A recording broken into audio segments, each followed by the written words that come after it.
Hello, everybody. How you doing? Hey, all right. So, everybody over there in the chat. Hi, Jane. Hi, Sharon. Hi, Sela. Hi, Audra. How you doing, everybody? Okay, so we're here today talking about the confession killer. Sorry. Apologies. Forgot I had that window open.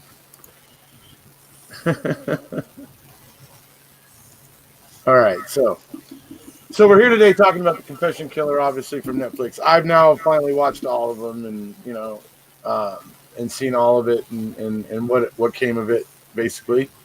And so we're going to be here sharing some of our final thoughts here with Mr. Capaldi and Travis here. Hi, guys. Good evening.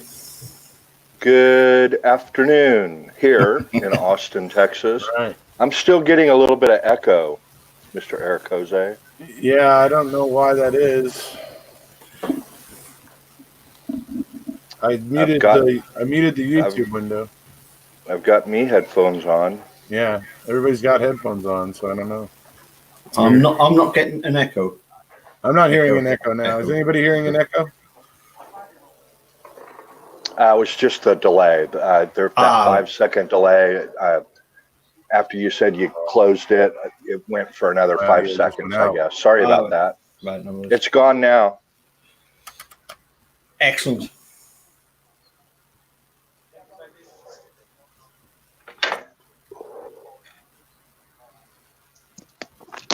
Is Travis talking, Paul? Not at the moment, no. Oh, okay. So, all right. So say something, Travis, because I was having an audio issue there. Hello. Okay. What did you want me to say? For some reason. Hello. That's weird. Yeah, we were all talking just fine until I hit go live, and now there's an issue. I can't hear Travis. Anything he says. I can hear Travis. Yeah. Can you hear me? I'm talking. I can see him now. Plainly. You can't hear him. Oh, now I can't even hear Mr. Capaldi. Hello. Can you hear me now? So that's odd. All right. Hello. I can hear both. You guys can hear them and me. I can hear you. That's gonna be a problem. I can hear you fine. Them, I need to be able to hear them, and I can't hear either one of them right now. Well, if we just log out and come back in again, let's try that. Offline. I'll log out and come back in. Maybe we'll try that. I'll be right back. Do that.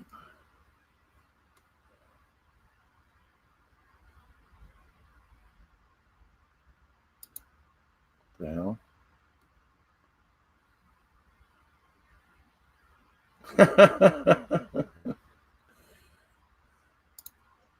Hey, Travis. Hello, can you hear me now? No. So, all right, here. Can you hear me? Okay.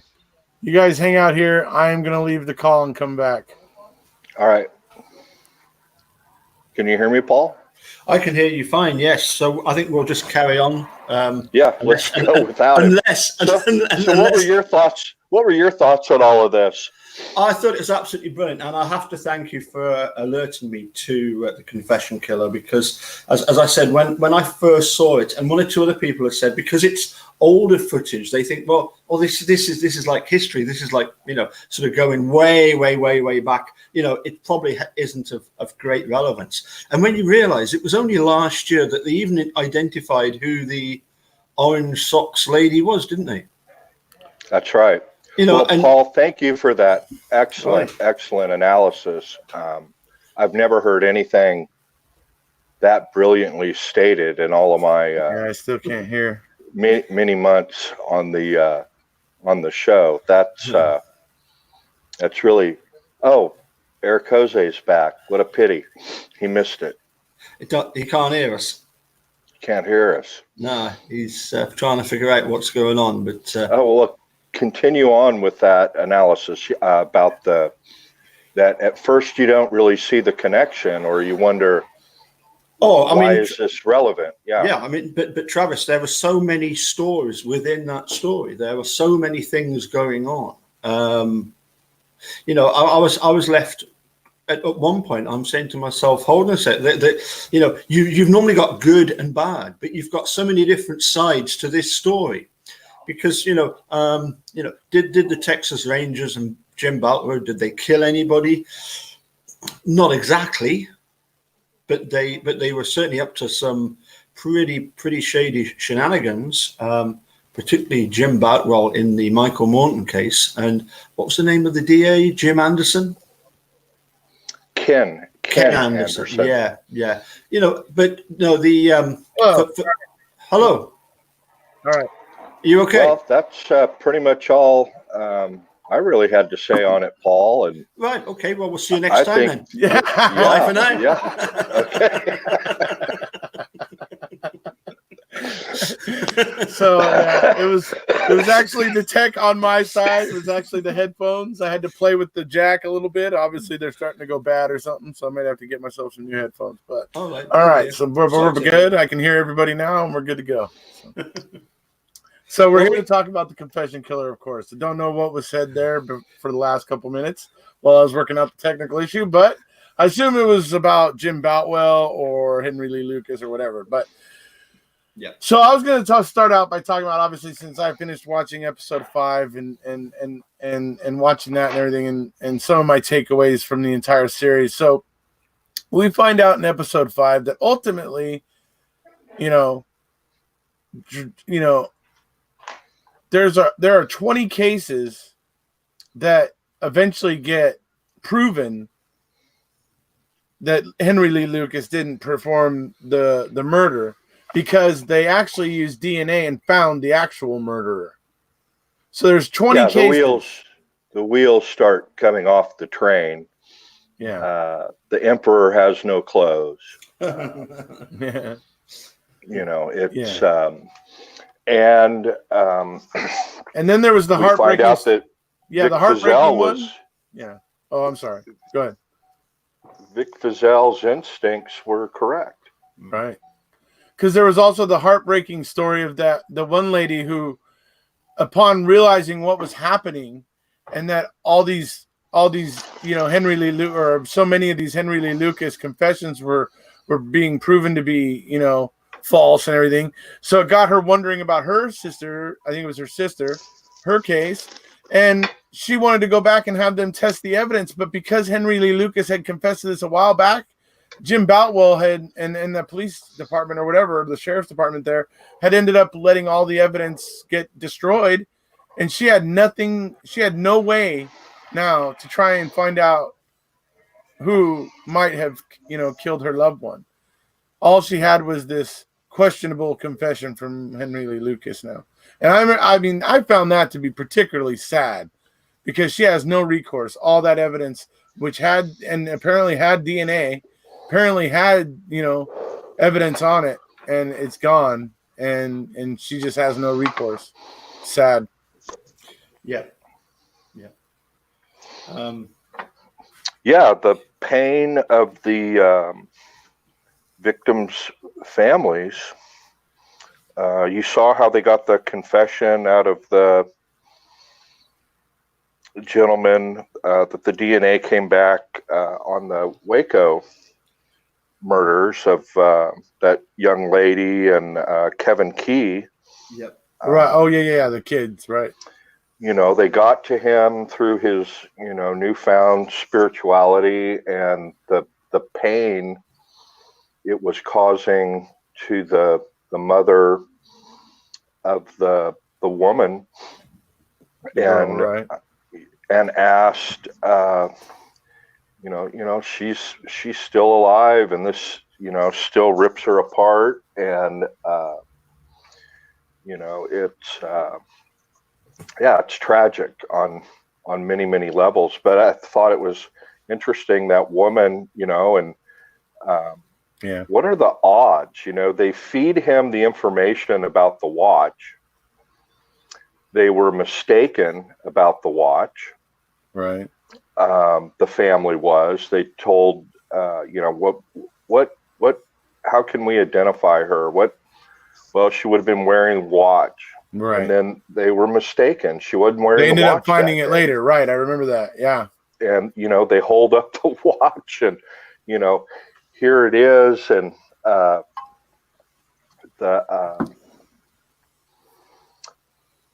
I think one of the overarching themes of this 5-part series is that criminal investigation is a human endeavor, and it carries with it all of the same human frailties, we are all weaknesses, subject, to the same human frailties, right?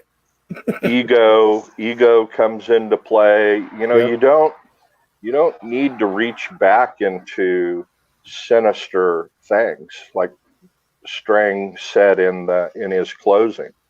You don't need somebody that's totally evil-minded to be involved in an investigation for the thing to go awry. Right. All you need is one person who's got tunnel vision that's over enthusiastic.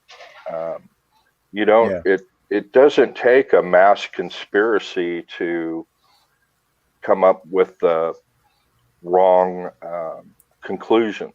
Right. And you had all of these people coming in, and the New Mexico case, they talked to that investigator and, well, how long did you have to interview?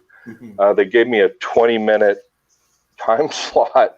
And then that FBI profiler, the bald-headed guy, says, it normally takes hours and hours and hours. And then they started playing those confessions back on to that investigator who interviewed the Waco murderer. Mm-hmm. And they had him go back and watch. And, unfortunately in editing and whatnot, there's just like 2-second slices that are extremely important. He says they show him watching a few of the different interviews, and they're feeding him everything. Right. Normally you ask a question when somebody's confessing, you let them talk. So that obviously didn't happen with Brendan. That didn't happen with Jesse Miskelly. That didn't happen. I could go on and on and on. Paul's article that he's been referencing a lot, the false confessions in light of, I can't remember the title, but written by Leo and Dr. Afshi. Mm-hmm. That's from 1998. And I quoted a brief part of that yesterday, and a live that Paul was doing about it. And they talked about in 98, for numerous years, we've seen all of these things that go into false confession. Did you see during the interview of the gentleman associated, Tierra, I believe it was, associated with the Waco murders, that investigator leans over and puts out his hand and touches the right wrist of the suspect. It's right out of Reed. Now, of course, he's giving a true confession, but he's not a juvenile. He's not, I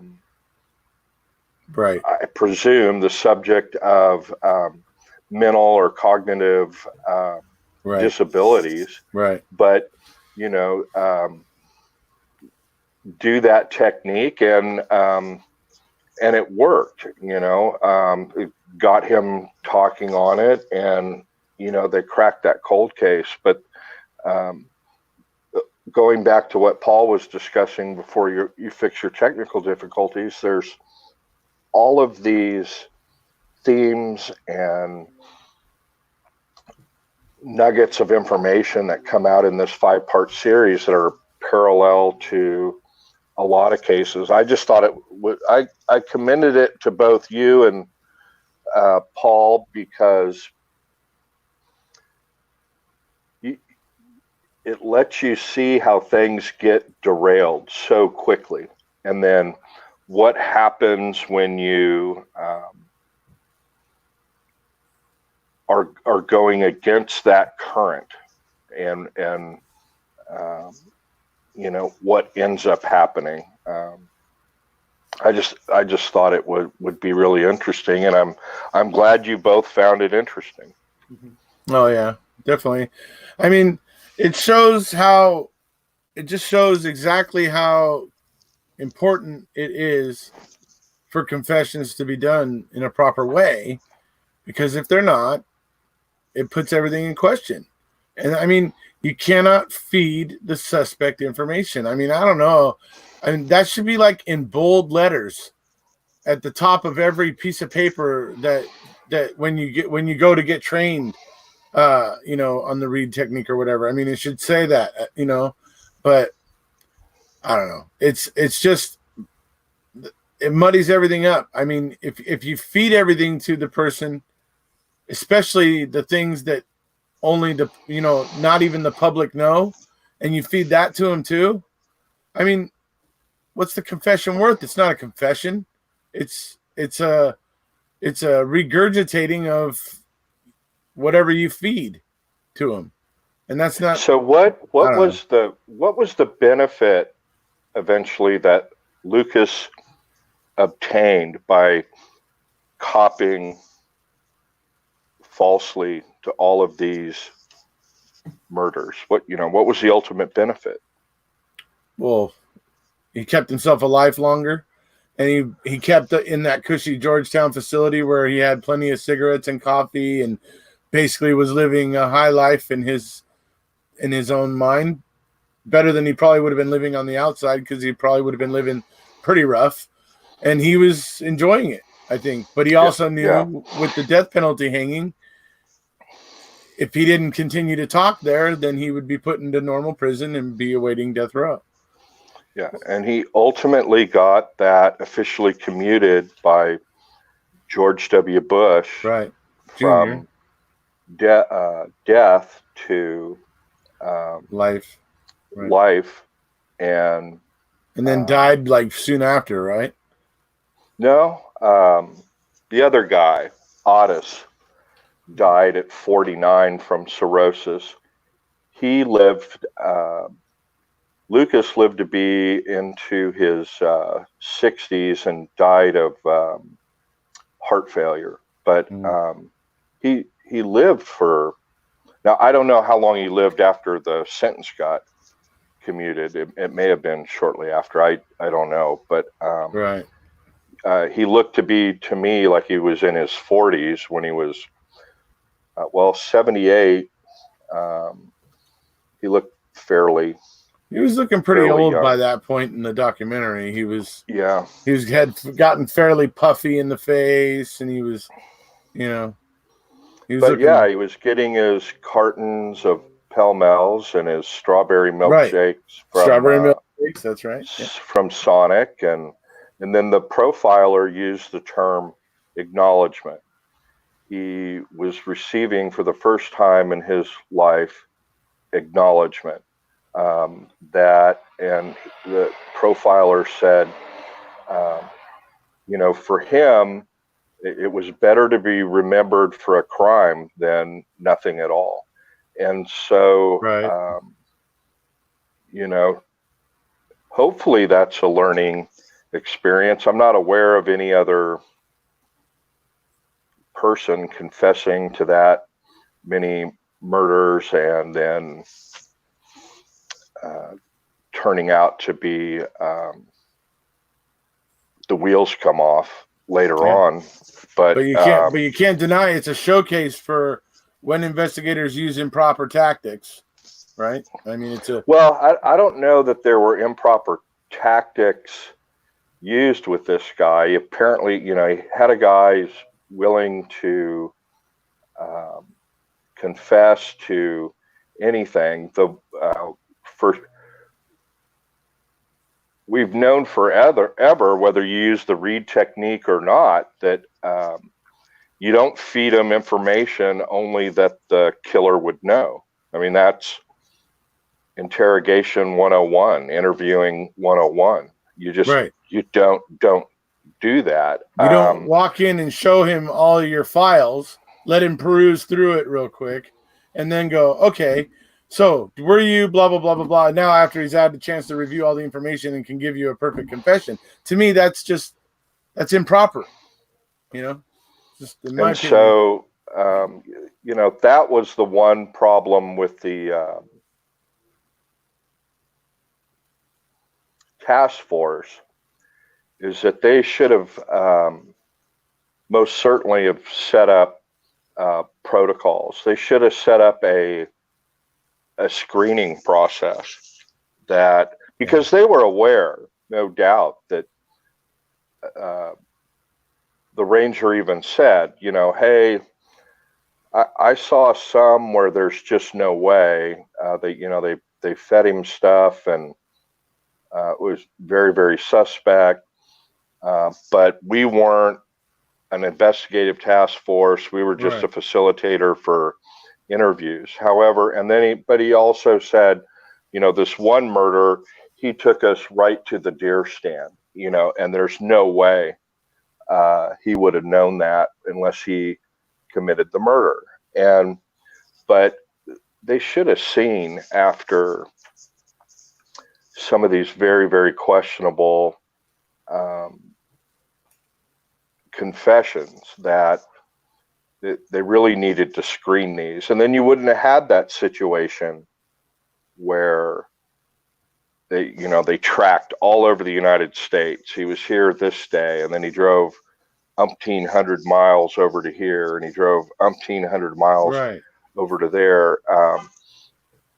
They were just blinded by it. And so the sheriff got acknowledgement. The rangers got acknowledgement. They were helping solve all of these unsolvable murders. And it's the end justifies the means, and it's they're bringing closure to all of these families. But then one of the great things that came out in the 5th episode is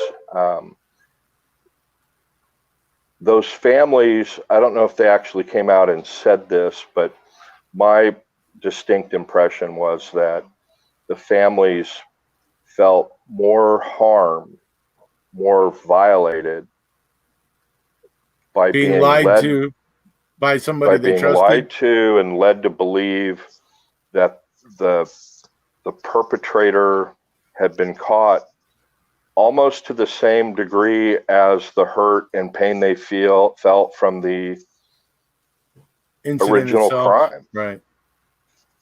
Yeah. And that, so I think both sides on these cases need to be keenly aware of the victim's family. And I've always said that, it's very, very important that, and then, the Walsh kid, gets tangled up into all of this. And where did that end up? What did they do they know who actually killed Adam? We know? I don't know. Do we know if either of those two gentlemen had anything to do with Adam Walsh's disappearance and murder?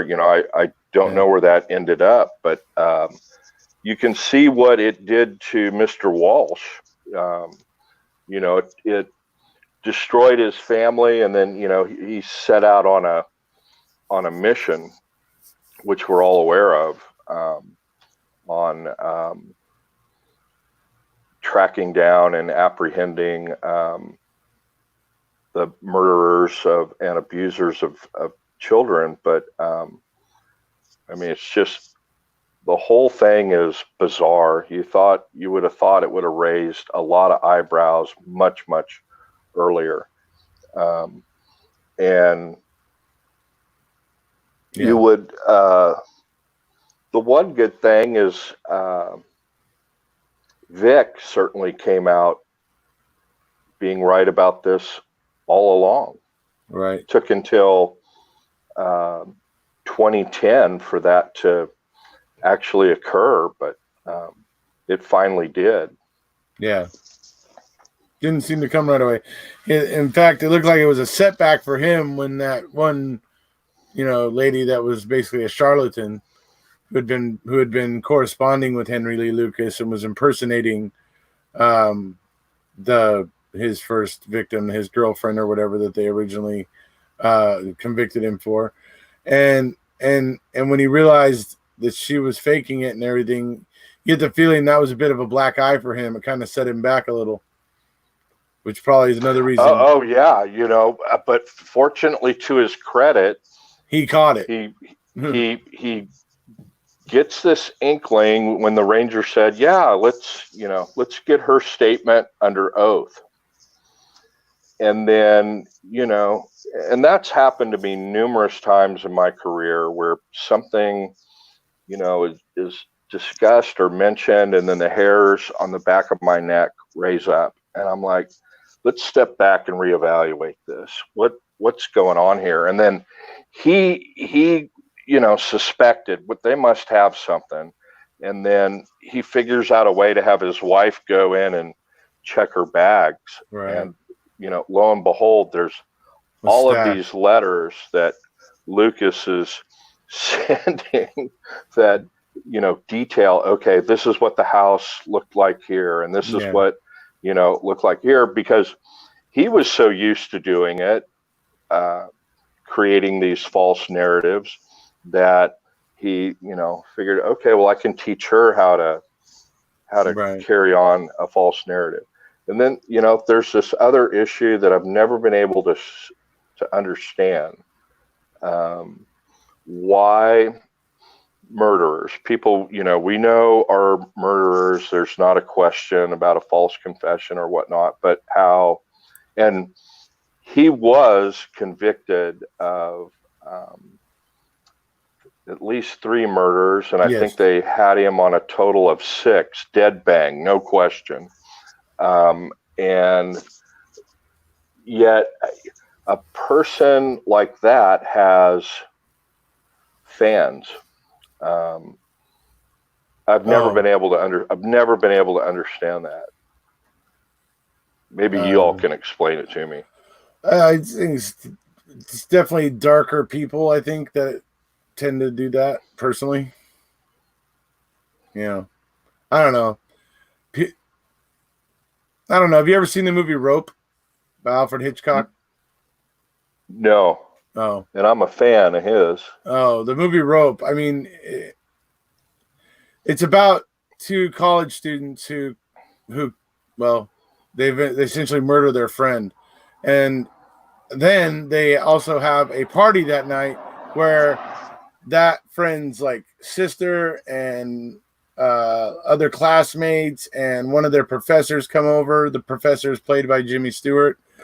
And the whole time their friend's body is in a little like hope chest type of thing in the middle of the room that they are using to set up like dinner and like hors d'oeuvres. Like they're just using it as a little table in the middle of the party.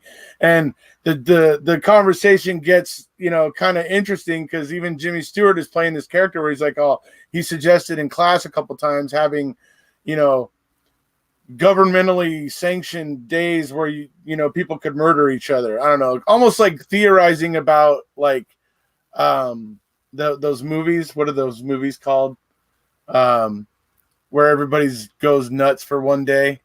I can't remember what the name of them are now, but but basically those movies where the laws go out of existence for a day, and it's like mayhem for an entire day, and then it ends again. It goes back to normal society again. Anyway, he's making suggestions like that, and they're making funny things like saying they could have strangulation day, like getting rid of trying to cull the weak, or it was and in this whole thing, eventually Jimmy Stewart figures out what these 2 guys have done, and he realizes that these things that he thought were just theoretical discussions in his classroom, he realizes have just become a reality with these two. And it's a very interesting movie. You should check it out. But that's what it is. There's a darker element sometimes to people, and I think it's those kind of people that become the fans you're talking about. I've made a few notes as we've gone along, so I'll just go through a few of them if I can with you. The first one was that in the article that we referred to earlier, the Steve Drizzen and Richard Leo article, it talks about obviously wrongful convictions, and of course there's a case that goes way back to the early 1800s where a man was due to be hung. He'd admitted to killing his friend, and then they discovered the fella alive and well in some other part of America, and no crime had actually occurred. And that was really interesting, because that was in the early 1800s, and we've got something exactly the same in the Confession Killer. The girl that went missing, that had some sort of seizure attack and drove her car into a river, but they've got Henry Lee Lucas admitting to having murdered her. Right. I don't remember that part. You don't remember that one? No. Oh well. I would definitely go back to that. And it's interesting because in the Leo and Drizzen report, it refers to the fact that some people will even admit to a crime that never happened. Right. Well, people do admit. Henry Lee Lucas did. Remember that one lady? Yeah.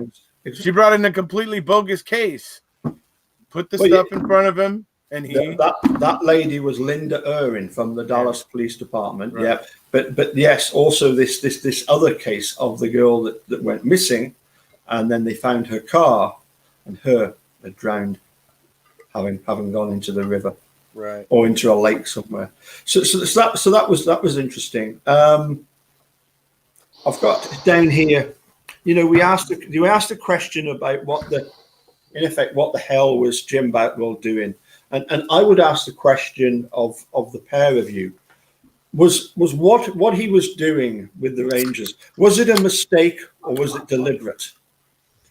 Was it a case of he was holding on to this ever-rising balloon? He was overzealous. He couldn't let go of this ever-rising balloon. It would just be too much of a deflation of the esteem that he's in. We hear Bob Prince talk about the fact that when people join the Texas Rangers, you can't do anything to enhance the reputation, so don't do anything to discredit him. Well, there we had a situation where the big hero of the Texas Rangers was being made to look bad, and it was all going to come crashing down, wasn't it? Right. Yeah. For me, yeah. Well, and judging in the article you've sent me, about the crimes and misdemeanors of Jim Boutwell or whatever, it talks about the having to feed the celebrity, and certainly Jim Boutwell, at the point of Henry Lee Lucas, was his original thing that he kind of got famous for, which was a sniper shooting in a tower earlier in his career, where he actually got in a plane and exchanged fire with this sniper, which apparently allowed a fair amount of people that were in danger from this sniper to escape while the sniper was focusing on the plane. There's a lot of speculation as to what actually went down. Some people say he wasn't actually flying the plane. He was just on it with a gun or whatever. Anyways, whatever happened, he gained a lot of notoriety from this, and it gave him a lot of celebrity. And I got to imagine that by the time Henry Lee Lucas came along, that celebrity was waning. It may have been, it may have been in its twilight. I'll put it that way. So it could be that Henry Lee Lucas was the way for him to go back on the rise. And that could be why he went for that bait so strongly. If you follow what I'm getting at. Yeah. Travis, any thoughts? I don't think it was intentional. I mean, yeah. What are the odds of that? happening. I think, like a lot of people, you get thrust into a situation by virtue of your occupation. It happens with lawyers getting on a case that starts out like any typical murder case, and then becomes something that is the subject of a documentary like Thin Blue Line, or Paradise Lost, or Making a Murderer, and you're suddenly thrust into international spotlight just by the circumstances. And then the question is, so all kinds of people are thrust into all kinds of situations. Airline pilots, able to safely land an airplane in the Hudson River. Right. And it's how you react and how you respond to that limelight and notoriety. And some people take the high road and never compromise their ethics. One of the most famous would be Senator McCarthy. I think Senator McCarthy may have had one or two real cases of possible spies who happened to be communist somewhere in the government. But then, because of his alcoholism and his ego and his personality, his psychological makeup ends up being, what we try and avoid now, guilt by association, to where it's termed McCarthyism, which is to be avoided at all costs. And so, going back to Boutwell specifically, I think, his human frailties, weaknesses that we all have, unfortunately, in this perfect storm, we keep hearing that term over and over again with all of these cases where injustice is involved. But because of, it took a Dallas investigator from the Dallas PD to look at this and go, what the heck is going on here? And she said, I was really skeptical about doing this.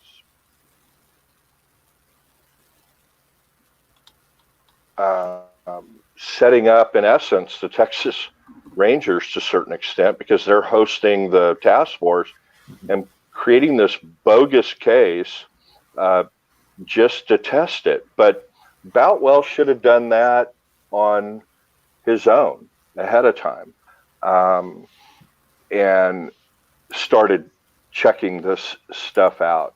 He should have realized that cigarettes and strawberry shakes are enough to get a person to confess to anything if they have the psychological makeup of somebody that he was dealing with. And in hindsight, of course, it's, we have 20/20 vision. Maybe that's the theme for the year in 2020, is that hindsight's always 20/20. But going back and trying to analyze at the time, what was somebody's motive by doing this? I think it's clear he was a law enforcement superstar. Rather than focus on what went wrong with it, my personal take on it is, or what individuals may have done wrong in the case. This is a separate issue from Vic, but in terms of what they ended up doing and whatnot, rather than focusing on what went wrong, I think I came away focusing on what needed to be learned from that, and if those lessons were learned. And I'll give you one quick example of that, and I'll get Paul's feedback. But I mentioned very early on that Making a Murderer had strikingly similar parallels to West Memphis 3, and that what was most appalling to me about Making a Murderer was the lessons that should have been learned from West Memphis 3 not only were ignored, but they were repeated over and over and over again. About the only thing that's missing from Making a Murderer was a large reward in West Memphis 3 in a very poor community. The reward led to Jesse Miskelly being sent off to meet with investigators by his father. They talked about, hey, tell him what a new truck with that money. I mean, that's just undisputed. Multiple people were going after, and it was $30,000. But you have to understand, $30,000 in West Memphis would be like $30 million to the pair of us. And one of the other things was there were a few detectives and investigators at that particular police department who were under investigation by the state police for improprieties associated with drug evidence. Drug evidence was missing and whatnot. I don't think he had that's clear corruption. I don't think he had that level in Manitowoc. But other than those two things, which makes it worse in some cases, the Making a Murderer situation. But and then the article that one of the articles that, not the one that Drizzen wrote with Leo, but the one Leo wrote with Oshie back in 98, 22 years ago. And the introductory thing is over the past couple of decades, so now we're into the 60s, we've seen time and time and time again false confessions. And then we had a very widely publicized documentary involving the West Memphis 3.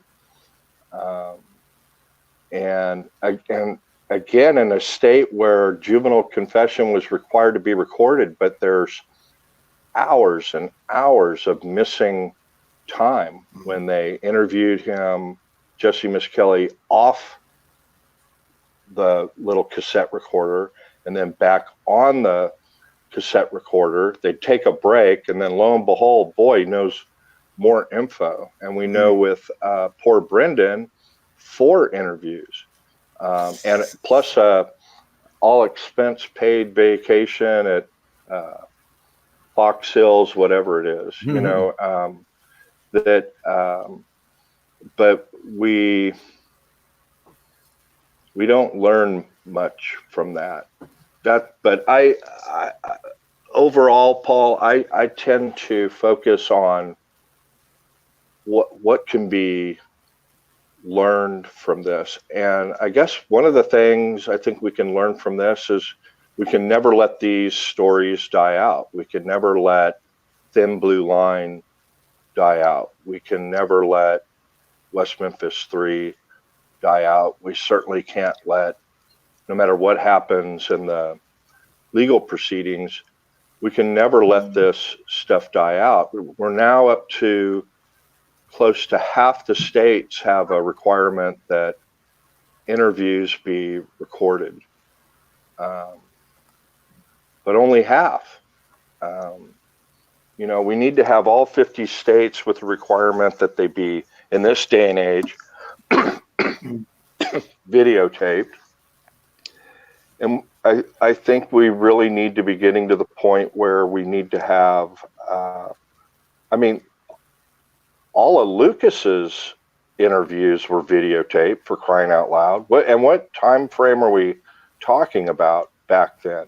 It's the old analog video with the date stamp underneath. It's probably one of those giant Panasonic or Sony cameras that were the size of a large Louis Vuitton bag. Now they've got those to where they're 1080 and they fit in the palm of your hand, but they were smart enough, and thank goodness they at least videoed those. But every juvenile confession, in whatever age, I don't care what we start with, 16, 15, 14, should be with a parent or a representative. And then let's go from there, and let's start minimizing these false confessions. And this mindset that we've flipped dramatically from when the framers drafted the Constitution and the state of criminal defense in the United States, which is borrowed heavily from the UK, specifically Scotland. The fundamental feeling was, because of the circumstances, is it was better to let 9 guilty men go free than to convict just one innocent person. It's now flipped to where society is willing to accept 9 or so innocent people being convicted than to allow just one guilty person going free. And why is that? And why are we willing as a society to accept that? Because it won't happen to me. It's NIMBYism. It's not going to happen in my backyard. It happens in other people's backyards. That's the reasoning you think the people use, you mean? Yeah, I think that's the reason why people are so apathetic towards, the fact that it's like Stephen Avery, Brendan Dassey. It's a class thing. It's a social issue. They are lower class. They are on a scrapyard. They're indispensable. It doesn't really matter. Right. Can I get your opinion then, dude, on Jim Boutwell's?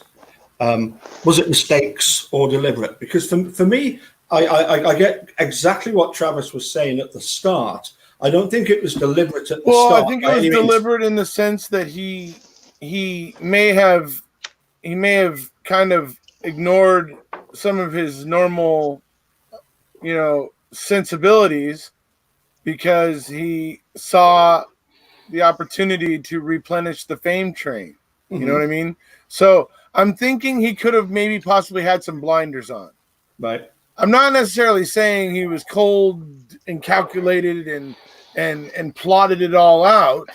I'm not necessarily saying that. I'm just thinking he went with the flow because he knew it would lead to more celebrity.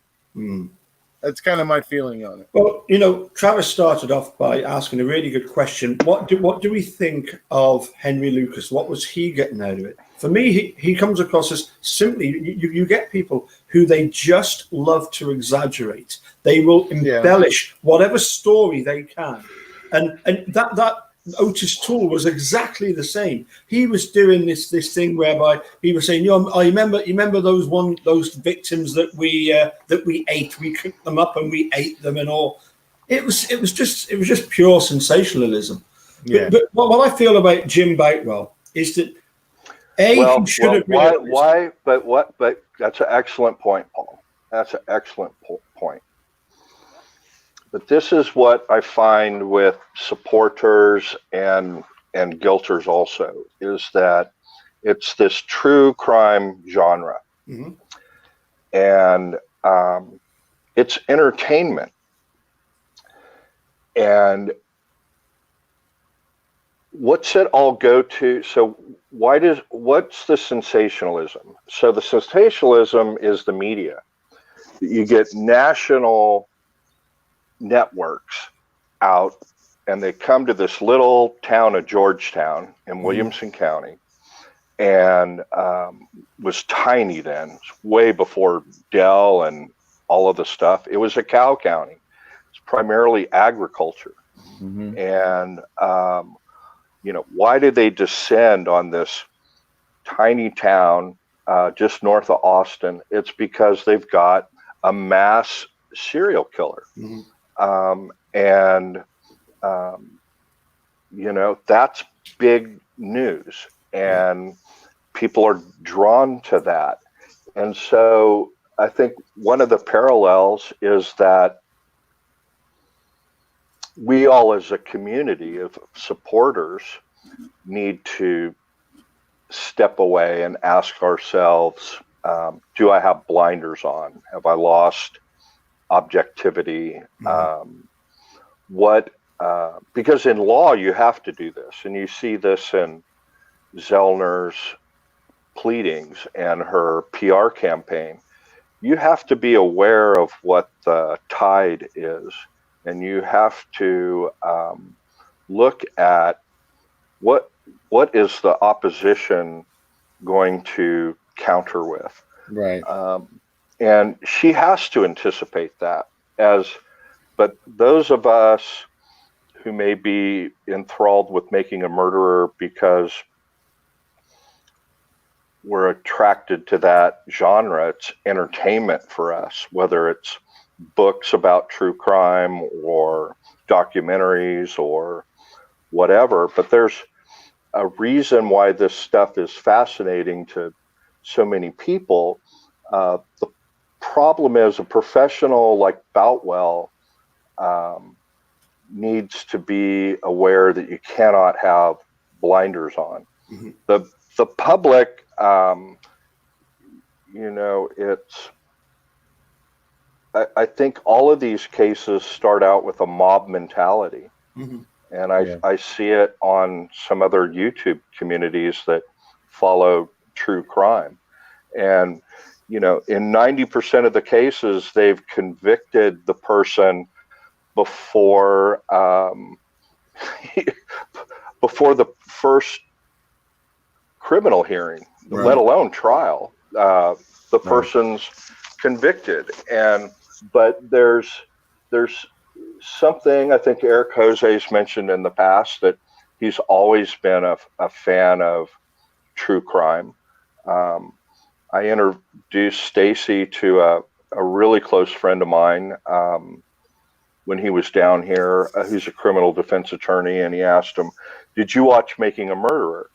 And he and his wife are on Netflix all the time, big fans, and that's who I go to. Hey, what's a good series to watch? I always go to him, and Stacy asked him when we had lunch, "Hey, did you watch Making a Murderer?" He said, "Oh, my wife and I, we watched about 20 minutes of it, but it's too much like work." It's a criminal defense attorney, and it's, he's got plenty of cases in real life that he's got to contend with, that he's got to get the prosecutor to change their frame of mind in order to achieve some semblance of justice for his clients. So he's not really a true crime guy. I'm not really a true crime guy either. I've said I'm interested in this to try and educate the public about the legal process, and to try and educate whether they're supporters or guilters about what the realities currently of what the criminal justice system are. And that, there's a lot of deviations from what the framers had originally they had in mind and what protections we have. But when you indicated that word, Paul, sensationalism, so what's sensational? We're the consumers of sensational.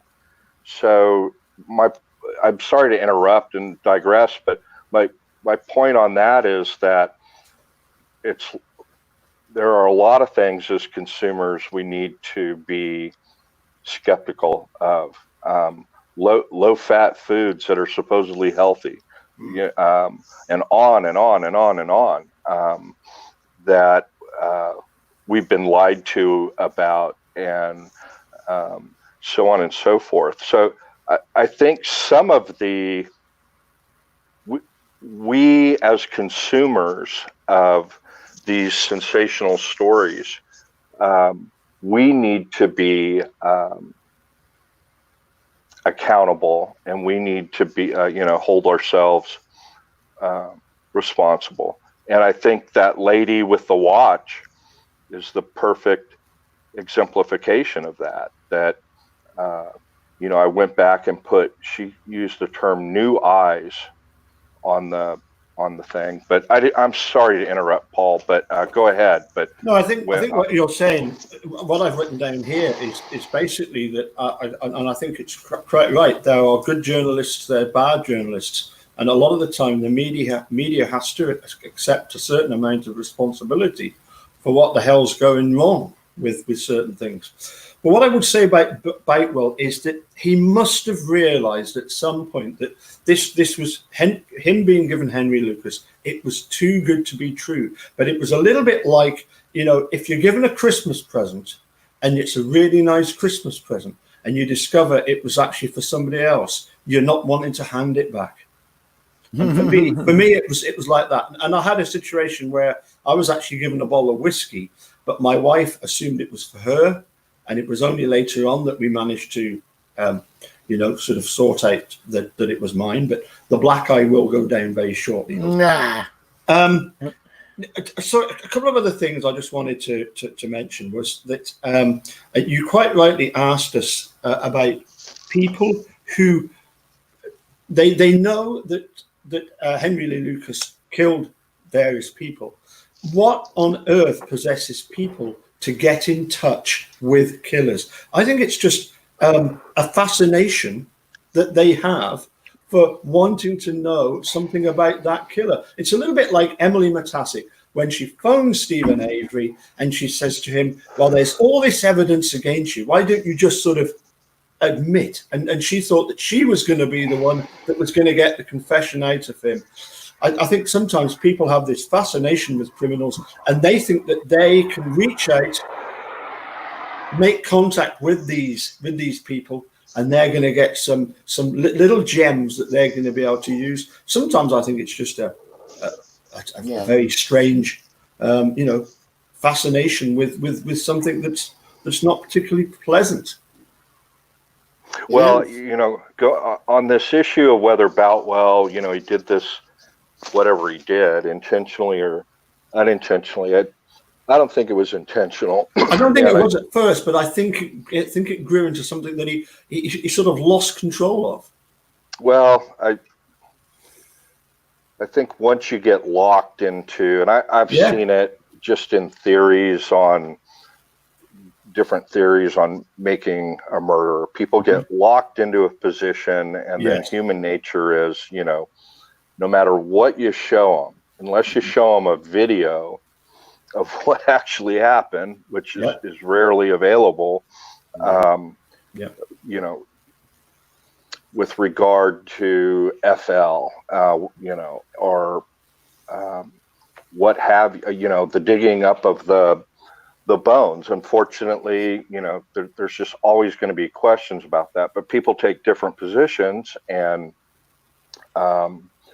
they take the information they do have and come up with what they believe to be a logical conclusion, and someone can show them another point of view, and but they're just locked into that. And think that's human nature, to defend you do all this work, you come up, you make for sure breakthroughs, and then, but you become entrenched in this position, and you're not open to any other viewpoint. And so how did this start? They're at a hearing, and he's pleading guilty to that offense in Georgetown in Williamson County. And then he says to the judge, what about these other 100 people I killed? Mm-hmm.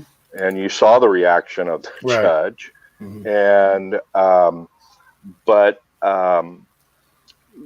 what's great about this documentary is they dug up his original lawyer, who's, out of criminal defense, and he's looking back, and he's throughout the entire 5-part series. He talks about the personality of Lucas and what would enable him. He says at some point, I believe, here's a man with an 87 IQ that is leading all of these investigators down the primrose path. The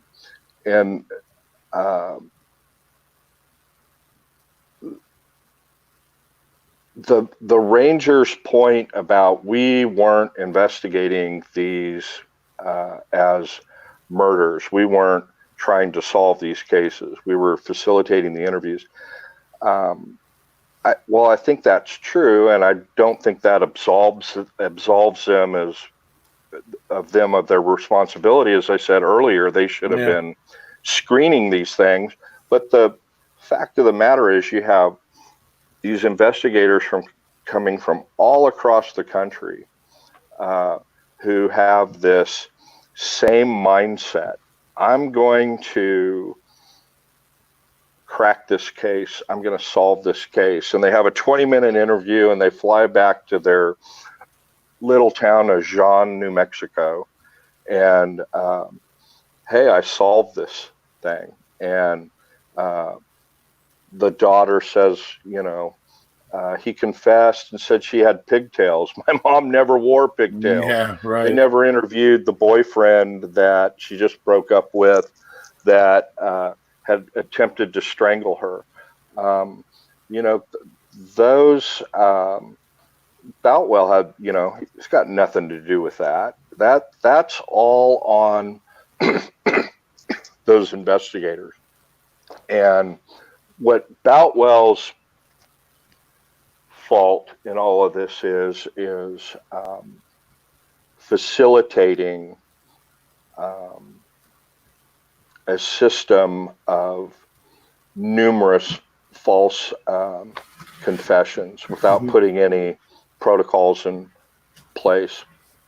To his defense, I think that's probably the first time ever, and the first and only time, apparently, that you had a man willing to confess to anything and everything that came along. And again, this professional FBI profiler, in hindsight, being able to look at that, there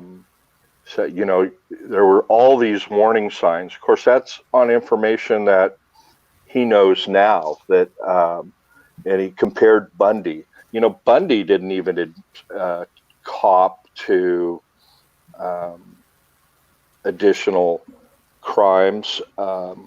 He only started talking to that author, The Enemy Beside Me, or whatever that book is, the leading author in true crime.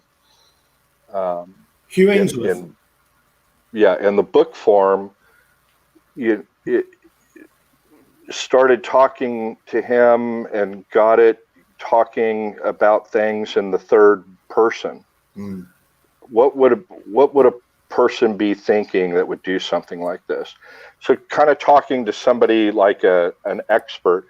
And you actually saw that with Lucas, except he was willing to put it in the first person. Yes. But he was sitting there, okay, we're we're going to use you as we're going to learn from you. You're going to teach us, and gave him a sense of acknowledgement. And then he started talking about, well, for me, for example, I left socks on some of my victims. And the guy with the beard says, okay, so if there's bodies around the country that have socks on, and then he says, yeah, totally nude with socks on. Wow. And, it's like, okay, what did we learn from that? But no,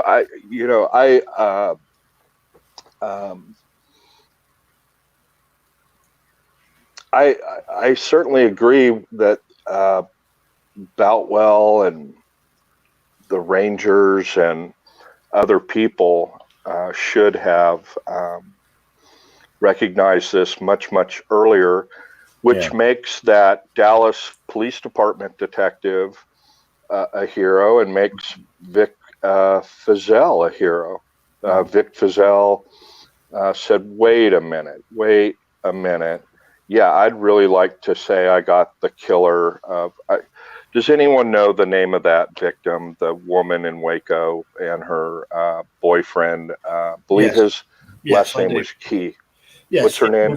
Yes, the names are... I'll read it out for you because it's man pleads guilty to second 1978 Texas killer. A Dallas man sentenced to 40 years in prison for the 1978 slaying of a Central Texas woman has received the same penalty for killing her date. A judge in Georgetown on Tuesday sentenced 53-year-old Benny Tijerina. Tijerina pleaded guilty to the murder in the death of 19-year-old Kevin Key. He pleaded guilty last week in court in Waco to murder in the death of 18-year-old Rita Salazar. Both teams were shot. Rita Salazar. Investigators say Salazar was also sexually assaulted. The couple disappeared after seeing a movie in Austin and running out of gas. Their bodies were found in different counties. Tijerina was arrested in 2007 for drunken driving and provided a DNA sample, which eventually was matched to the Salazar attack.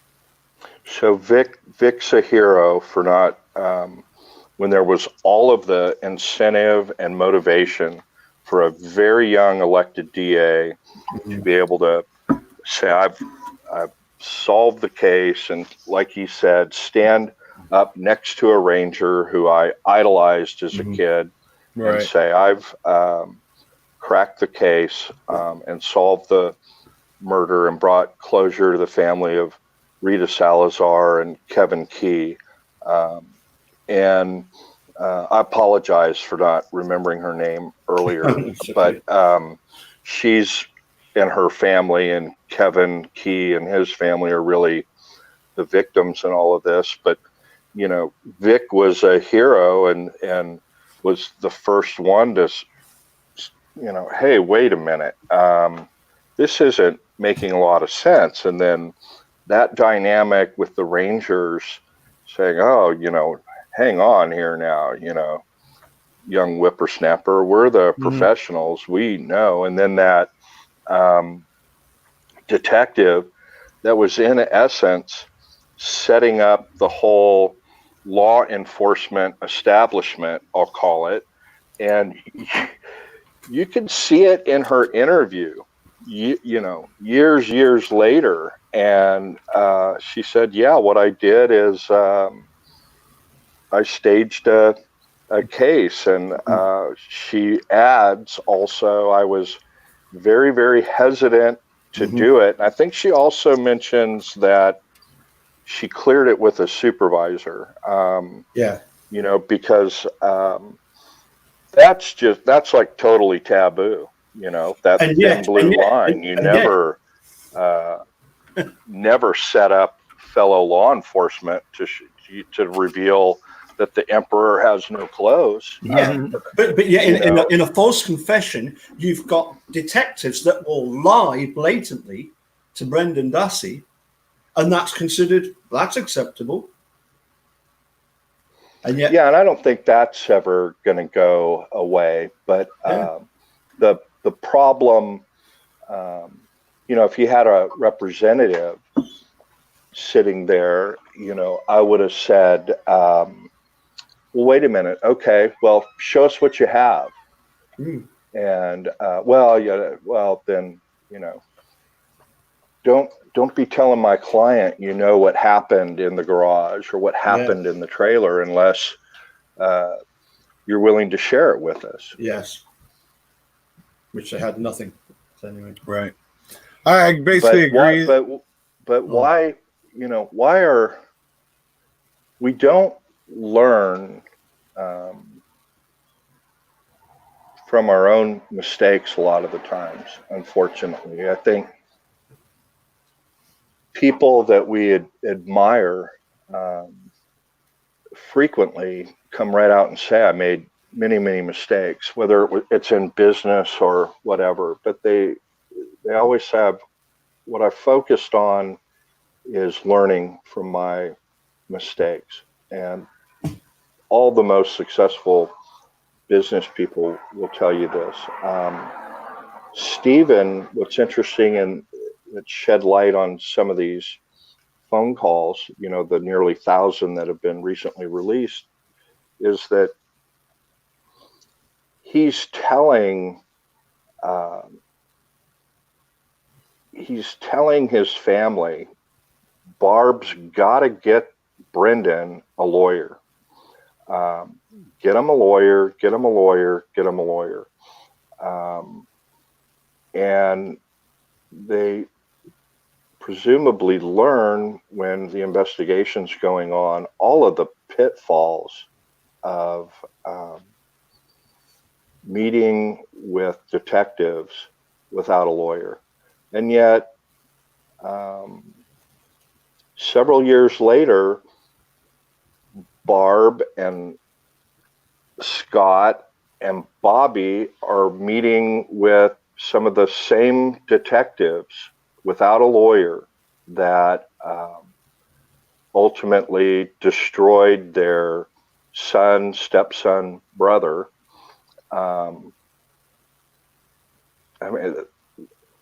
It's just unfathomable that they would let that happen again. Fortunately, nothing bad came out of that, except Bobby, being unsophisticated, says things like, well, I know in my heart, or something, I'm paraphrasing, I know deep down I had nothing to do with it. I mean, what the hell does that mean?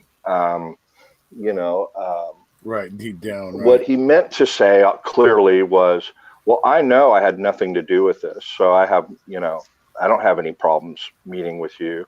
Well, Brendan didn't have anything to fear either. It's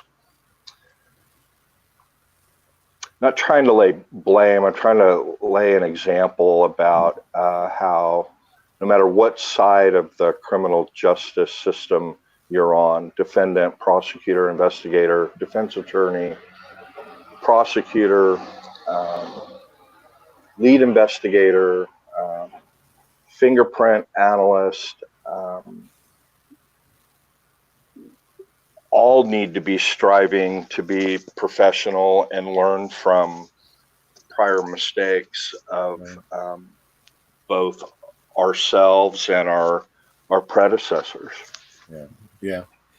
I'll tell you, one of the things that I did take from it was the fact that, again, I'm sorry to keep going on about Jim Bakewell and Vic Purcell, but at least when Vic Purcell discovers that Becky Powell is false, he immediately comes out and he says, look, I've been led a merry dance, and he owns up to it straight away. And isn't that what we would have liked to have seen the Texas Rangers do? And just have owned up. But right, as soon as they sniffed the BS, that they would have done something. As soon as they realized. But then when Vic Purcell goes to Colonel Jim Adams, he says, look, will you just drop some of this stuff and look into it. And Adam says, no, we're not going to stop looking at, we're not going to stop these interrogations of Lucas. You know, we're not going to stop looking into him, but we are going to look into you. Right. And so going back to us as consumers of this, we need to, when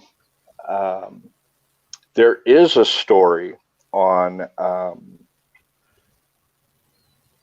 a false confession or an injustice or an exoneration taking place that involved the cooperation of the prosecutor who actually prosecuted the case, and they step up and they say, you know, at the time I legitimately believed I was prosecuting the right person. Mm-hmm. And I've seen this numerous times. Mm-hmm. But this evidence has come out, and you know, we had the wrong guy. All I can do is apologize to Mr. or Mrs. wrongly convicted, but we as consumers need to applaud that. We need to write to the television station or the news reporter and compliment that exemplary conduct, because it's out of the norm. Mm-hmm. Gary Gitchell never backed off that he got the right three guys, never backed off that they had extracted a false confession from Jesse Miskelly. Mm-hmm. The most he ever said was in a deposition in the civil case that was filed against the Dixie Chicks, was that at the press conference, any of this stuff sound familiar? At the press conference, mm-hmm. when asked on a scale of 1 to 10, how strong was the evidence? And he said 11, while smirking with this silly, stupid grin, an 11. And the whole press corps chuckled and giggled, and almost, you know, applause almost erupted. The people involved in making a murderer, the investigation of Brendan, and the prosecutors, of course, that case is still pending in court, but never acknowledging in emails with private persons like Paul that mistakes were made and things could have been done better. We as consumers need to, when we see exemplary conduct, make note of it and commend people for it, especially if they're elected. Mm. You know, this thing with the pardon, people who are elected officials that make tough decisions that may not be popular, even if we don't agree with it, we should be commending them. You know, if Evers had come out and said, I've read every document, I've read every piece of paper, this is what my reservations are, I would have sent him a letter saying, look, I don't agree with your decision, but I commend you for at least taking the effort to review the entire file and actually exercise your executive function of clemency, commutation, or pardon. And I'm disappointed that the decision was no, but at least you took the effort and didn't hide behind procedure or a board, that you stood up and said, it's my power and my power alone to commute a sentence. I've looked at everything and I'm just not there yet. That's commendable. And right. People need to commend elected representatives like DAs or sheriffs when they open up an investigation into the behavior of their department, when they establish an integrity crime unit to look at possible injustices. Mm-hmm. And as consumers of this true crime, I don't think we do enough of that as a community. I think for a lot of people, it's entertainment, and it's like when the latest Star Wars movies, the credits roll. We think it's a great movie. We rarely write the director or the producers, "Oh, great movie." You know, we pay with our pocketbooks. You know, it's all box office ratings, or it's news ratings, or I think if us as consumers, the next time there's a big high-profile murder case, and if there's a preliminary press conference, letters need to be written to the prosecutor that, you know, it's inexcusable conduct, the press conference. And, you know, we need to commend law enforcement when they do a good job in investigation, and we need to call it out when they've done a poor job of investigation. But otherwise, it's going to continue to happen, just like it has been since, you know, Offshay was the first expert to testify in a court of law in the United States on the false confession, the theory of false confession, why people falsely confess. He studied that in connection with other things related to psychology. Actually, a professor of sociology at Berkeley. He's got a PhD from Stanford. And he started looking at this and studying it. It's soft science, but as scientifically as you can. Observation, recording, the most scientific way that you can do it through various psychological experiments and so on and so forth. It's not like hard science, chemistry, physics, and whatnot, where things are repeatable 100%. But soft sciences like psychology and sociology, you can narrow things down to within acceptable probabilities. And he started studying that. He was the first one to testify about it. Then he got hooked up with Dr. Leo very early on. They started writing articles together back. The earliest I've been able to find is 98, but I know they've done stuff before. And, you know, they've brought this all out. Offshe testified at Jesse Miskelly's trial. And, you know, to no avail. That, you know, we've got to get this country understanding people will falsely confess to something they didn't do. I think the Making a Murderer series advanced that ball tremendously far. And I think Laura and Steve Drizin moved the ball extremely far ahead on getting the federal courts to finally, you know, almost get to the point where they'll come to the grips of, yeah, it's appropriate to look behind the confession and look at the facts that are known and look at how much was fed.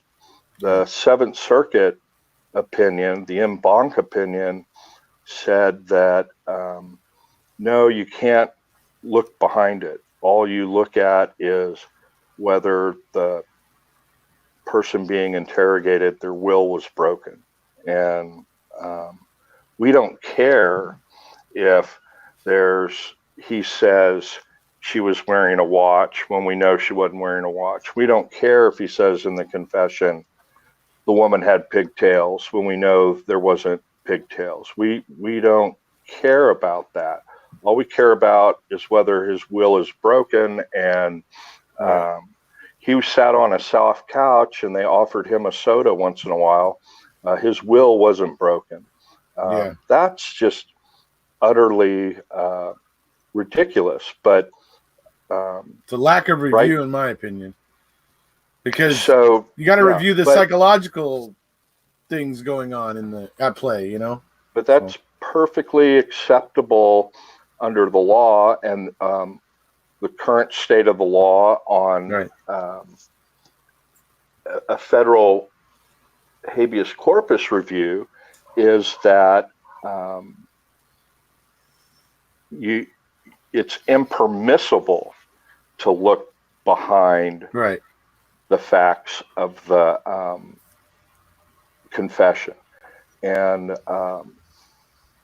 I would say some of the legal professors seem to disagree with the en banc majority judges on that. They offered a lot of case law that seemed to suggest otherwise, but Well, the Supreme Court's got the final word on that. Law professors write about what they think all the time, and but they're not a justice on the Supreme Court. Law professors frequently, collectively, Lawrence Tribe is well known for writing about certain constitutional principles that later on, that's where the court goes. And, it's slow to evolve, but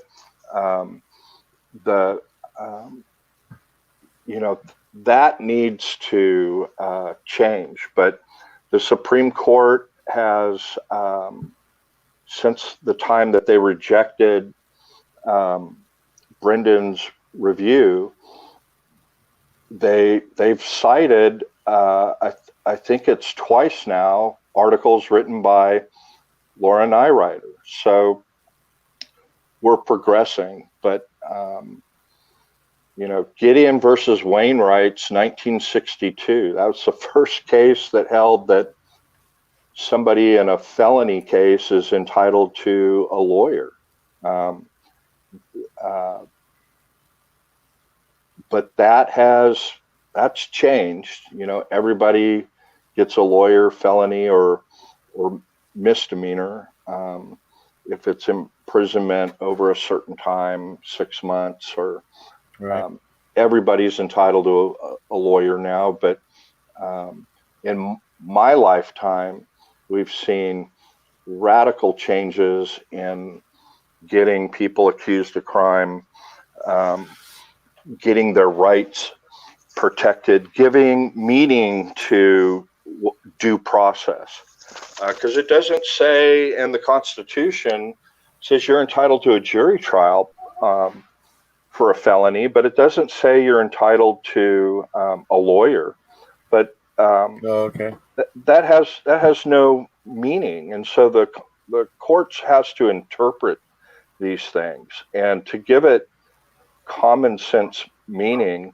I mean, today we wouldn't even think it would be acceptable, that it would be due process to allow somebody to go to trial without a lawyer if they wanted one, whether they could afford one or not.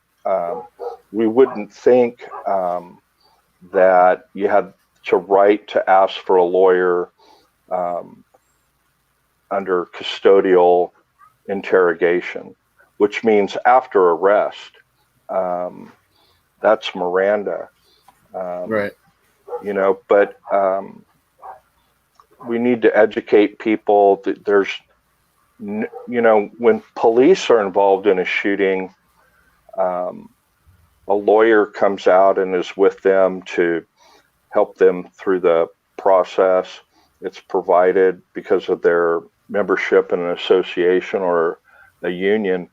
And there's nothing negative about that whatsoever. It's all defendants, suspects are entitled to a lawyer. And so they're smart enough, and they teach their people, look, if you're involved in a critical incident, call the association and we'll send a lawyer right out. And nobody even bats an eye at that. But yet you have people like Nancy Grace, who are very quick to criticize people and use the term lawyered up, and somehow think that implies something. Right. People lawyer up because they're, either have the funds, or they're sophisticated, or,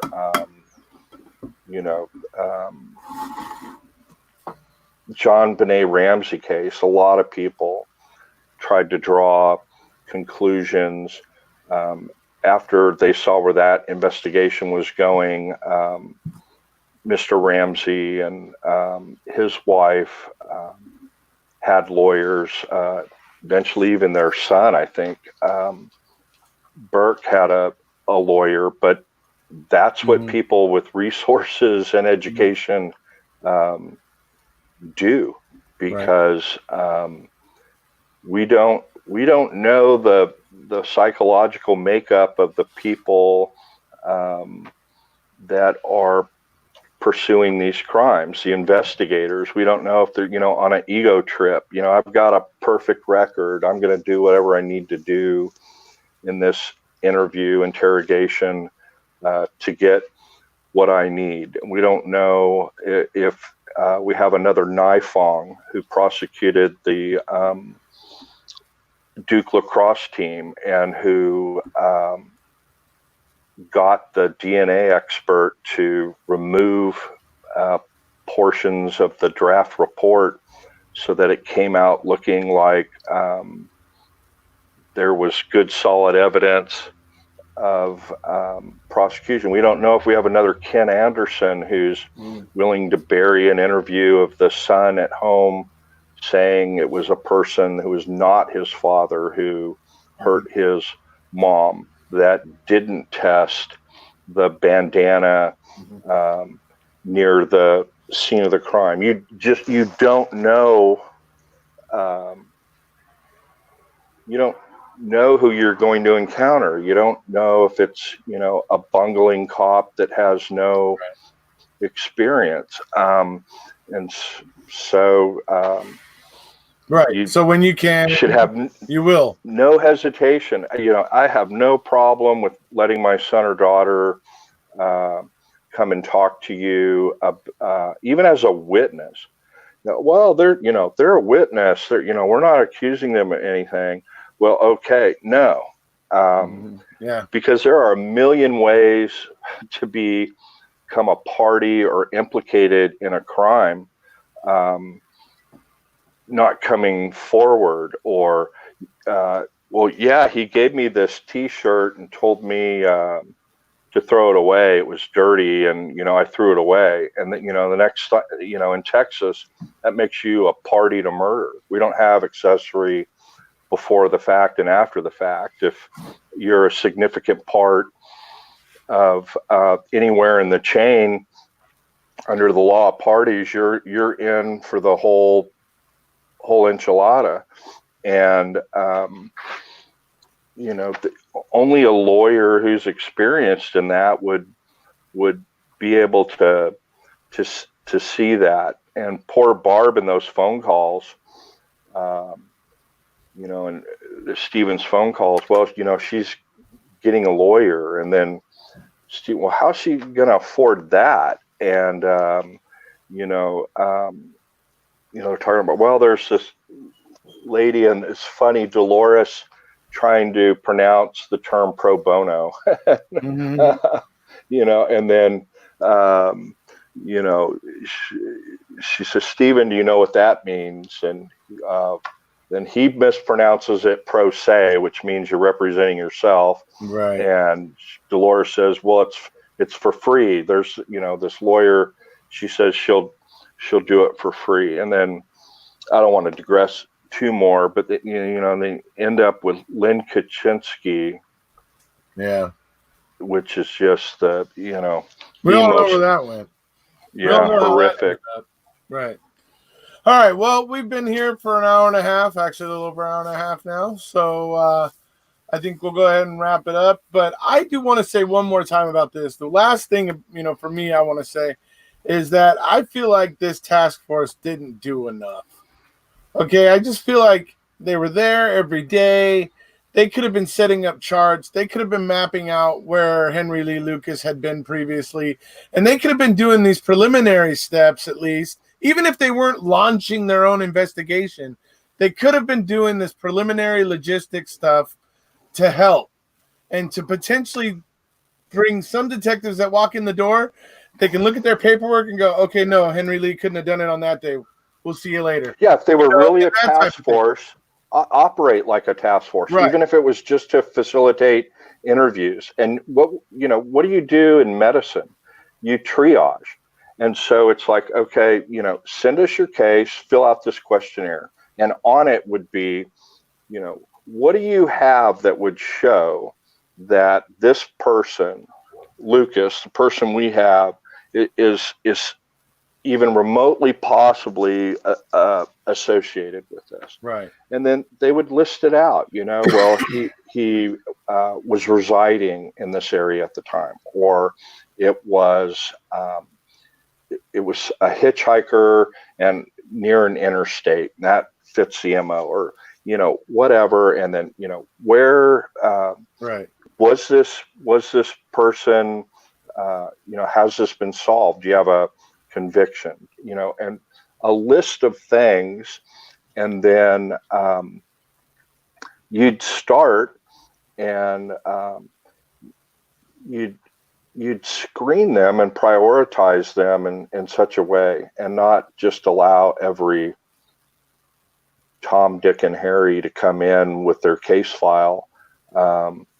And I would think you'd want to set up parameters, that again, to help prevent yourself from looking foolish, right? At least, I don't know. That's my thought anyway. Well, no, I doing that would have prevented, the Dallas made up case, right, would have never happened with a screening. Right. It would have then put the impetus on her to come forward and actually put in a government document. She'd be committing a crime if they'd asked her for certain facts.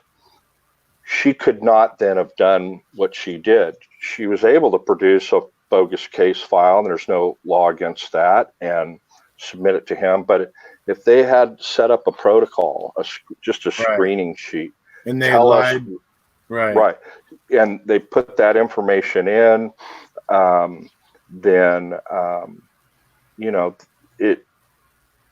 I think it would have prevented a lot of this. And I agree 100% that these folks who are seasoned investigators, who are aware of all this stuff, and was it the ranger or the sheriff that put the map on the wall, and then they started putting pins in the map, right? Do you remember, Paul? Was it the sheriff or the ranger that put the big United States map up there, and they started pushing? Yeah, that was in Boutwell's office, wasn't it? But originally it was that other guy. The first guy that started it, he was just a local sheriff, wasn't he? Mm-hmm. So, and we've just real quick, we've learned in prosecutor offices that there's been a culture established where they would give gift cards to prosecutors with the highest conviction rate, or after they got a conviction. And this was integrity crime, the head of the integrity crime integrity conviction unit from Dallas that I saw speak. I sent you all photos of her, but she said, yeah, even at my own office, we'd celebrate a conviction, a guilty verdict, and awards and prizes would be given. But, in hindsight, that's not the best thing to do.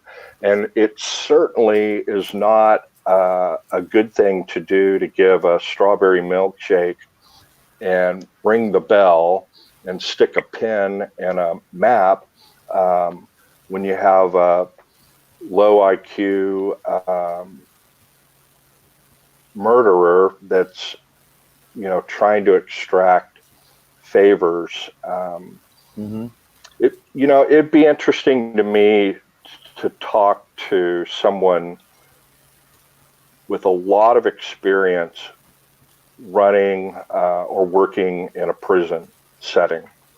And so you have somebody who's been convicted and they're a prisoner and they're incarcerated, and the look at how small of something it takes to get killed in prison, the little trivial things that a prisoner, and again, Henry Wayne Lucas had been in prison for 10 years for his first murder. So he was clearly institutionalized by the time he comes out on this second thing. But the little petty things that you and I would, completely take for granted. And again, a $30,000 reward in West Memphis be like a $30 million reward to the three of us.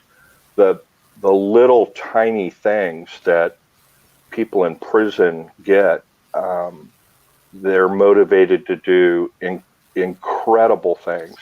And so you think a sheriff who's also responsible for running the jail of the county would know that a milkshake or a carton of cigarettes, they don't even allow cigarettes in prison anymore because they have so much value. They would play in the movies poker for cigarettes. Cigarettes had more value than gold or cash in prison. Yeah. And so, no Texas prison allows smoking. It's no smoking because that contraband is worth so much. So you just figure one cigarette and they're given. Well, making it illegal like that only makes it worth more. Right. And so here you have a chain smoker. How many times in that documentary are you see him and he didn't have a cigarette? I think the only time was when he was in court. And I think they even allowed smoking in that courtroom back then. But the just little things like that. But I think it would be fascinating to get somebody from that era who'd experience in a prison. I think they would say, you never give an inmate that kind of incentive, a milkshake or whatnot, for anything, if you want to get an accurate story. But no, you're absolutely correct that they should have caught it. But organizational culture is a huge thing, and it really needs to be looked at, and that's the true sign of an effective administrator, like a sheriff, as to whether they're going to be successful. If they get a criticism, effective ones will address it, and they'll either screen it that, no, this is a disgruntled motorist who's upset with a speeding ticket. Or, they'll assess it and look at all the photographs of a prison in Abu Ghraib and say, this goes all the way to the top for these things to be allowed to have happened. Unfortunately, that wasn't the conclusion, that they got lower level scapegoats to take that responsibility. But organizational culture, and the studies on this that people like Afshi and Leo have done. Famous study that Afshi did at Stanford was they set up an experiment where people were doing a test, and if they got a wrong answer, another person in the other room thought that they were giving a shock to the other person. And they'd hit the button, and then the person in the other room would scream a little bit. And then every time they got a wrong answer, supposedly they were up in the voltage. But, they had 80% that were taking this all of the way. 20% would just, after a certain number of times, they'd just say, no, I can't do this. But they kept reassuring the test subjects who were pushing the button to provide a shock to a person they had just met in the other room for giving a wrong answer. They would keep reassuring them, oh, no, this is all fine. There's not going to be any permanent damage. But we as a group of people, if we're told, yeah, this is all okay, if we get pats on the back for getting the confession, if we get pats on the back for getting the conviction at all costs, we as a society, I guess we're a herd animal apparently, and mob mentality. Studies that Afshi and Leo and others have done that got them into false confessions is that if you have a culture within an organization that it's acceptable to cut corners, it's acceptable to do certain things, it spirals out of control. And right. Going back again, we need to commend the heads of police departments, the heads of sheriff's offices, the heads of prosecutorial agencies when they do something extraordinary and exemplary in righting a wrong or changing the culture of their department. There's only one problem with that though, Travis. And that is you're suggesting to get in touch with these police departments. It's a little bit like helping an old lady across the road. She'll often think that you're trying to, she won't accept your help and she thinks you're trying to do something wrong. I've contacted so many people in this, to do with making a murderer. You don't get a reply from them. Well, you're not going to get a reply with criticism on a pending case. But what I'm saying is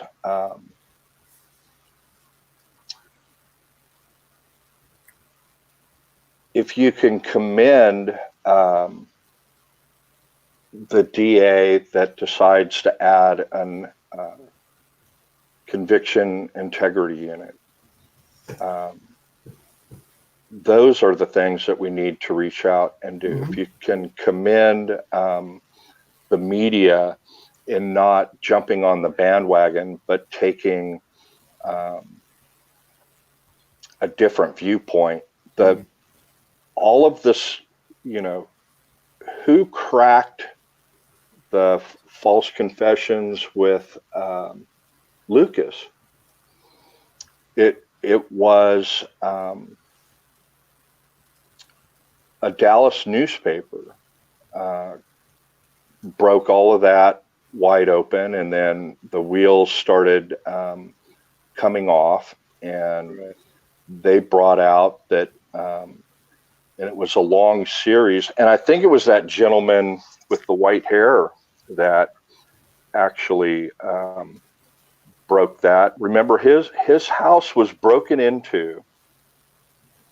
Nothing was taken except his papers about reporting on the case. That's something super sinister we didn't even talk about, but that was brought out in the 5-point series, that not only did they try and cut off access to Vic Fizell on the state database and the national database, but they broke into a reporter's house, somebody, and stole papers it was related. Travis, it was Hugh Ainsworth, because when he actually goes back to see Jim Baltwell knows that his house had been broken into. Oh, when he shouldn't have? He shouldn't have known. It hadn't been reported? It wasn't reported. It was never reported. How did Jim Baltwell know that Hugh Ainsworth had his house broken into? Yes, that's exactly right. And I, forgot about that. But, time and time again, it's been really, really good reporting, print media. In Texas, it's been an author, a writer with Texas Monthly that have been the ones to dig into a case and right a wrong. And the big case, just one of them, was up in tiny town Toluca, that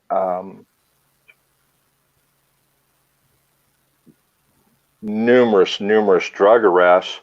They were all African Americans. By the time this one investigator, who wanted to get on with the DEA, and so he was doing everything he could. Basically, the entire African American population had been charged and locked up for drug arrests. And in combination with a private lab in Dallas, that person was testing material that turned out later to be gypsum from drywall. It's the material in between it's the white material in between the paper on either side. It crumbles and highly fire resistant. Yeah, and so it's like it turned out, and then lo and behold, it was determined that defense attorneys were not insisting on getting lab tests back because there was a huge backlog with the state labs. It would sometimes take 4, 5, 6 months to get a test back on the stuff that was suspected to be drugs. And so they reversed a bunch of convictions, and they said, it's ineffective assistance of counsel not to insist upon a real lab report. And then it, filtered down to, well, Judge, my client's been in jail for 6 weeks and no lab report. And then judges started saying, well, I'm going to release them on their own recognizance if the lab doesn't get. And so the lab would have to start to prioritize which things they were going to do. There was a couple of labs in Houston that they were helping give answers to the lab techs to pass their proficiency tests. There are all kinds of problems, but I think when I say commend, I understand sending letters to different individuals in criticism, you're probably not going to get much of a response. However, I'm saying as consumers, we need to commend exemplary good conduct, like adding a integrity crime unit to their prosecutor office. Sure. Discovering bad apples within a department. Those are the types of commending a reporter for not jumping on the express train to conviction. Because Paul, you've been a frequent and I think insightful commentator about the media coverage during the actual investigation and trials of Brendan and Stephen, and how what the paucity of true critical journalism was. They were like the British press on this case. It was like John McEnroe all over again. They were just accepting everything as true. In Austin, I'd like to think, and I really genuinely believe this, if they tried to give a press conference in Austin like they did in the Making a Murderer situation, the infamous Kratz and Pagel press conference, they would have been called out on it. They would have gotten, it would have been called out, and they would have been confronted with, isn't there an ethical rule that a district attorney will give no more than the name and the basic charges that a person is confronted with? The only exception to that is if they need help finding who the right person is, they'll give some detail. They're allowed to give some details about the facts. Like they could say, car's been located in this area and so on. But, they would be confronted, aren't you violating ethical rules by saying this? Now, the way they get around that is you're allowed to read an indictment. And so sometimes they'll help the grand jury. They'll put in all of this scandalous material that we have to go back later and get removed as being scandalous. All you need, indictment on a murder charge, it's usually less than 2 or 3 sentences. But my point on that was, it's so rare when you have somebody with commendable,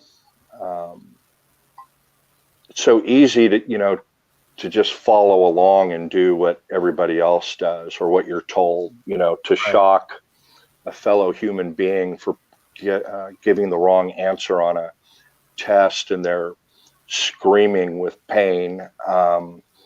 But yet people are willing to, give them even more if they're reassured by a person in authority in a lab coat. It takes a hero, person of courage, to have the fortitude to say, I think the Rangers have this wrong. I'm not going to buy what they're telling me about the murder of this young man and woman. Things aren't making sense. It takes fortitude for a member of law enforcement up in Dallas to say, I'm going to create an absolutely fake file and test if this gentleman in Georgetown, Texas, really has relevant information, or are we just wasting our times? Or are we prolonging the suffering of, a family of a murder victim? Can I just take you back to... I commend you, Paul, for at least making the effort to write Can I just take you back to you? You mentioned the Richard Leo and Offshee article, and you talked about the experiment that was done to electrocute people to make them, I believe I'm right in saying that in this experiment, they thought they were given electric shocks to somebody next door every time they got the wrong answer. And they were told that you cannot go above a certain level, but then because it was dangerous, and they did. I believe the person that conducted that experiment was called Milgram. It's referred to as Milgram's experiment.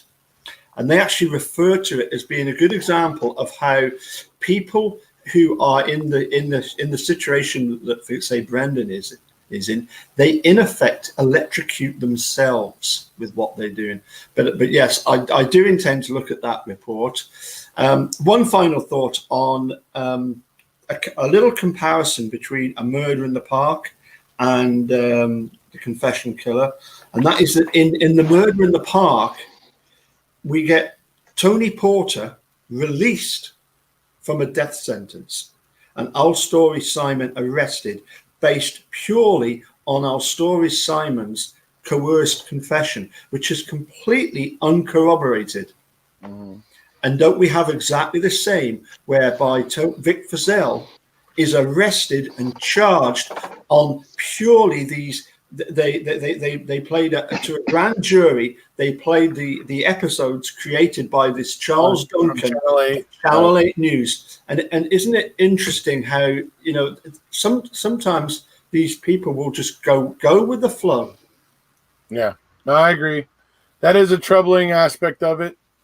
I when I heard him say that was all it took to get the grand jury to agree to bring charges against Vic Fazell, I was just like, that's horse hockey, dude. Oh my God, that's terrible. Totally agree. A grand jury is supposed to do more than just watch a video. I mean, that's pathetic to me. So yeah, that is troubling. But we are at the 2-hour mark, so I want to go ahead and wrap up. Obviously, there are some troubling things. I wanted to make sure we mentioned that fake case because that's another interesting aspect in this. So you guys just heard, Travis referring to that.